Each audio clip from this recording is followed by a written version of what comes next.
Ah, pertama dulu kami gunakan submersible, di mana submersible itu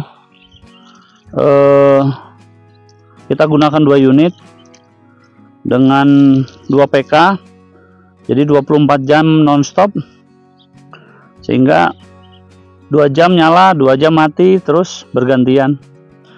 Namun kelemahan dari submersible itu dia harus air bersih, terbebas dari lumpur. Kemudian submersible itu harus air dalam, jadi ketika air dangkal untuk kemudian disedot atau didorong itu kurang optimal.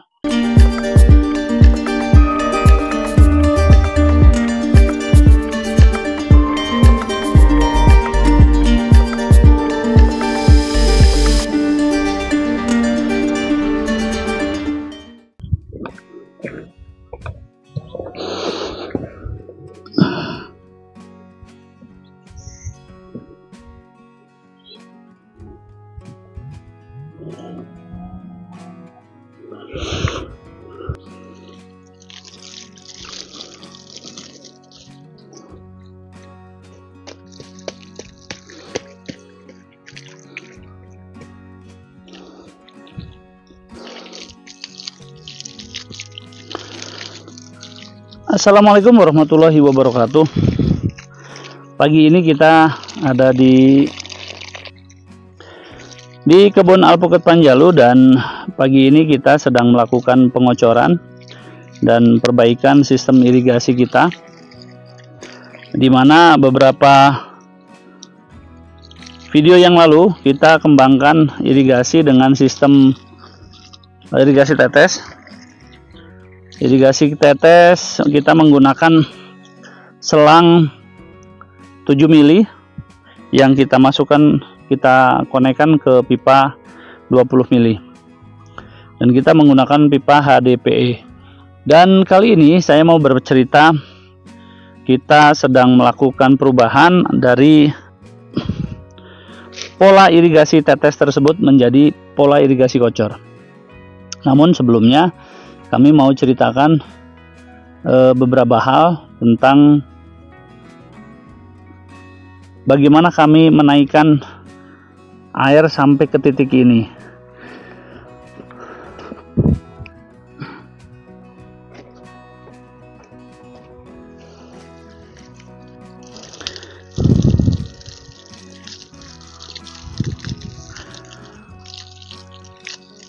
Nah, seperti yang kalian lihat, ini kami menggunakan selang biasa, selang fleksibel.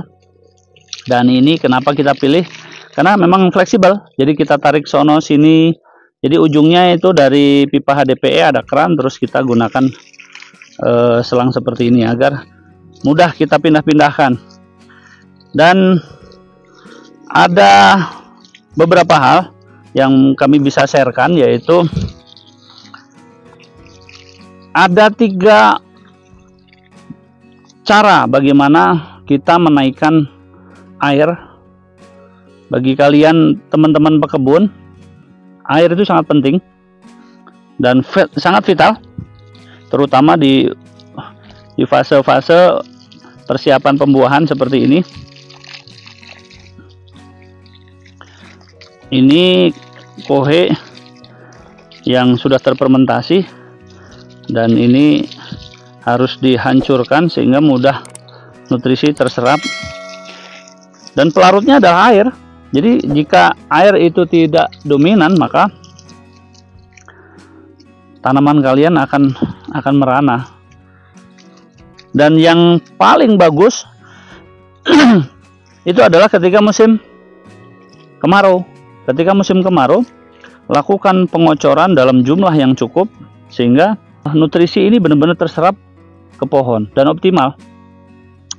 Nah, saya mau berbagi cerita tentang bagaimana prosesnya dari sumber air bisa sampai ke masing-masing pohon. Ada tiga mesin penggerak yang kami gunakan. Pertama dulu kami menggunakan submersible.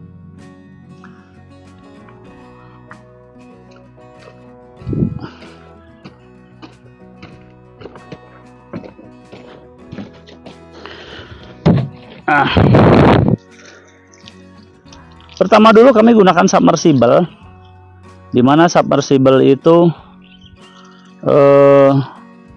kita gunakan 2 unit dengan 2 PK, jadi 24 jam nonstop, sehingga 2 jam nyala, 2 jam mati, terus bergantian.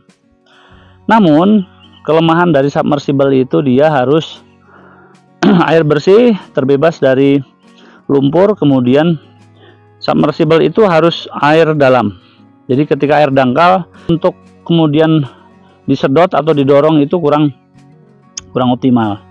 Dan kami punya kendala, satu, debit airnya kurang besar, kedua, 2 minggu sekali lumpur. Kami membersihkan lumpur yang luar biasa banyak, sehingga ketika dalam posisi tertentu kami keteteran, itu akhirnya air keluarnya kecil. Dan kita pertahankan sampai 1,5 tahun sampai 2 tahun. Submersible akhirnya kami putuskan, kami tutup. Kami tidak menggunakan submersible. Setelah itu kami menggunakan hidram. Mesin hidram bisa kita pasang, dan alhamdulillah debit air kami juga besar. Terus kemudian kami gunakan dan sukses dengan output 1,5 inch sampai ke titik puncak. Namun beriringnya waktu, mesin hidram punya kendala di kebun kami. Apa itu? Di musim kemarau, 2 kali musim kemarau ini hidram terlalu banyak membuang air yang tinggal segitu-gitunya kemudian dibuang karena untuk daya dorong agar air naik ke atas. Akhirnya setelah kita pertahankan berminggu-minggu, kami memutuskan hidram tidak lagi efektif di musim kemarau karena air yang debitnya menyusut, kemudian banyak yang terbuang. Namun di musim hujan itu sangat efektif karena air berlimpah dan itu tanpa BBM sama sekali, dan itu yang menyenangkan. Jadi kami bisa rekomendasikan hidram itu digunakan pada daerah yang suplai airnya berlebih, baik di musim kemarau maupun di musim penghujan. Tapi kalau musim kemarau kalian kekeringan air, jangan gunakan hidram. Jadi teman-teman yang kebun kalian ada di daerah gersang, di daerah yang seperti Gunung Kidul, Pulau Jawa, pesisir selatan, daerah-daerah yang memang kesulitan atau jauh dari sumber air, kalian bisa perhatikan kalau menggunakan hidram itu debit airnya pastikan itu konstan, bagus di saat musim kemarau maupun hujan. Tapi kalau kemaraunya minim, jangan gunakan hidram. Terus kalau submersible itu bisa digunakan sekitar ya 5 hektar ke bawah mungkin ya. 5 hektar ke bawah itu mungkin submersible masih recommended. Tapi kalau listrik kalian jauh dari rumah itu ya jadi masalah juga. Nah, dalam proses itu kami terus berkembang, dan hari ini kami senang. Sementara ini belum ada perubahan yang upgrade lagi, namun sudah setengah tahun ini kami gunakan mesin diesel. Kami menggunakan mesin diesel dengan 27 PK dengan bahan bakar yang habis selama 1 hari itu menghabiskan 10 liter solar. Kalau kalian bisa beli dengan harga pom bensin 6.800 atau 7.000 kurang dikit lah. Itu terus kemudian kalau kalian nggak bisa beli di pom bensin, ya beli eceran itu sekitar 10 ribuan. Sebenarnya kami juga sedang mengajukan ke Dinas Pertanian, kami mintalah surat rekomendasi agar kami bisa beli dengan harga subsidi, karena untuk pertanian itu memang itu salah satu haknya petani, karena petani itu bukan perkara modal besar atau apapun. Petani itu harus mendapatkan kos produksi yang rendah agar kerugian budidaya bisa terhindari. Dan mestinya pemerintah ambil peranan itu sebagai support kepada petani agar bangsa ini bisa swasembada pangan. Jadi tolong melalui video ini juga kami minta pengambil kebijakan tolonglah disupport petani, dipermudah mendapatkan BBM untuk kami mengairi tanaman-tanaman kami. Kami sudah sampaikan ke dinas terkait di kecamatan kami dan mudah-mudahan ada reaksi. Benar, kalau memang tidak ada reaksi ya nanti kita akan cobalah ngomong lebih tinggi lagi ke teman-teman yang punya perhatian agar tidak hanya kami, tidak ada saya, tapi petani-petani yang lain juga bisa mendapatkan subsidi BBM itu agar bisa menekan kos biaya untuk merawat tanaman-tanamannya. Nah, kami lanjutkan bicara tentang mesin air tadi. Dengan 27 PK kami bisa menggerakkan dua pompa, dan kami gunakan mesin Sanchin, pompa Sanchin SC 120 SC. Jadi kapasitas besar. Sementara ini kalau di umum untuk cuci steam itu di 20, 35 atau 45, sekitar itulah. Ada beberapa varian. Itu masih kecil. Nah, yang ini 120 SC, yang besar. Sehingga kami bisa mendorong air dengan ketinggian 150 bahkan bisa lebih dengan volume air yang penuh, pipa itu penuh. Itu yang kami kembangkan. Kami menggunakan mesin penggerak diesel 27 PK. Itu udah kita coba dengan 2 pompa dan ternyata enteng, nggak ada kendala. Sebelumnya kami gunakan dengan 10 PK dan jebol, rupanya nggak kuat.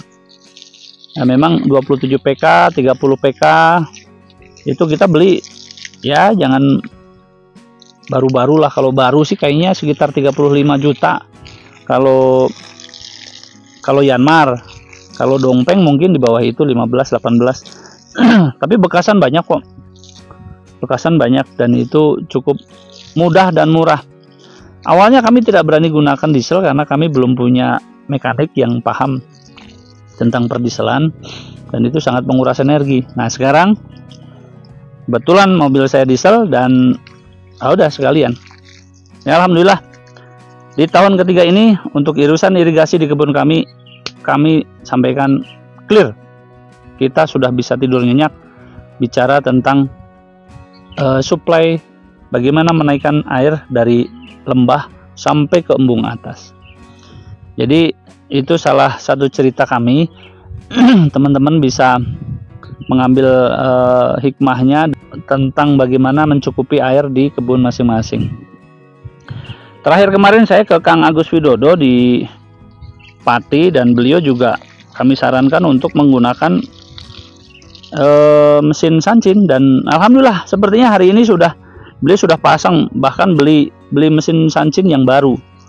Kalau nggak salah kemarin Sanchin 120 SC itu harganya hampir 6 juta deh, 5,7 atau 8 gitu. Bahkan ada juga yang 55, 54 di Jakarta ya, di Glodok atau mungkin di grosir-grosiran. Nah, sekitar 6 juta ke bawah lah. Dan itu sangat recommended. Apalagi para pekebun durian yang membutuhkan suplai air setiap minggu. Itu luar biasa. Kalau alpukat ini dengan seperti ini 1 bulan sekali kami sudah sangat aman. Ini kita banyakin, kebetulan 1 kemarau, kedua ini masuk ke persiapan bunga. Jadi kami sudah injekan dolomit 1 minggu setelah kita dolomit, kemudian kita gemburkan, kemudian bahan organik masuk, kocor dengan POC, kemudian kita kocor dengan NPK cair. Yang selalu saya bilang kami menggunakan NPK cair dengan bantuan mikroba Prosen. Gitu. Kita gunakan pupuk organik cair dengan merek dagang Prosen. Nanti kalian bisa cari lah. Prosen itu made in Malang. Kami support teman kami agar membantu para petani menggunakan pupuk kimia tapi jangan sampai meracuni tanah. Dan solusinya, salah satu solusinya adalah dengan frozen tadi. Dan di tanaman ini juga kami juga gunakan Ensak 501. Nah, merek-merek ini kami sebut bukan karena kami di endorse, bukan kami dibayar untuk bercerita iklan, bukan, karena memang itu kami percaya, kami gunakan dan itu berkualitas. Selama ini kami gunakan dan alhamdulillah tidak banyak kendala di kebun kami, dan kami gunakan pupuk kimia dengan jumlah minim. Dan mudah-mudahan pola-pola seperti itu terus kami bisa berkembang, kami bisa mencari formula terbaik, dan kalau berhasil kami ceritakan, kalau gagal pun nanti juga kami akan ceritakan gagalnya kenapa. Jadi itu teman-teman cerita bagaimana kisah kami menaikkan air dari sumber air kemudian sampai ke bawah pohon ini.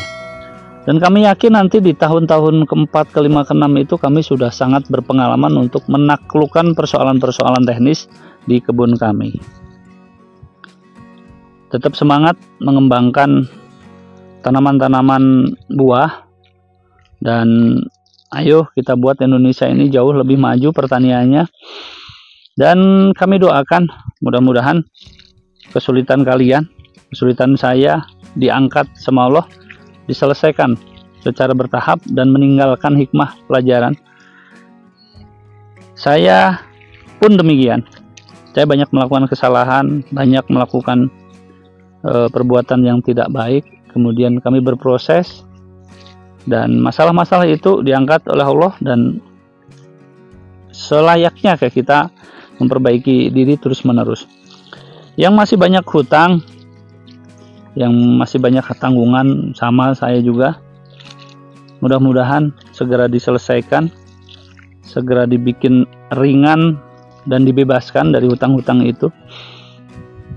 Yang sakit disembuhkan, yang sedih dibahagiakan, yang masih ragu diyakinkan, yang belum bisa melihat masa depan segera dibukakan pandangan dan keyakinannya untuk melangkah maju lebih baik. Salam dari Bang Thoyib, salam dari petani miliarder dan teman-teman di Alpukat Panjalu. Assalamualaikum warahmatullahi wabarakatuh.